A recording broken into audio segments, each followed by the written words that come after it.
Kimin boyu daha uzundur? Drogba yoxsa Jude Bellingham? Jude Bellingham. Drogba 189, Jude Bellingham 186. Davam edeyim. Marco Verratti yoxsa N'Golo Kante? Verratti. Verratti 65, 165, N'Golo Kante 168. Davam edirik. Phil Foden yoxsa Rooney? Rooney. Yox, Foden. Son qərarın. Foden. Foden 171, Rooney 176. Son 3 sənə qaldı.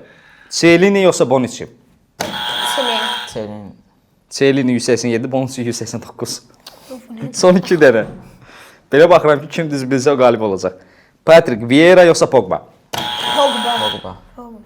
Vieira 192, Pogba 191. Son 1 dənə. Elə bir ki, qızıl sualdır da. Kim bilsə qalib də odur. Ronaldinho yoxsa Lampard? Lampard. İkiniz də Lampard deyirsiniz.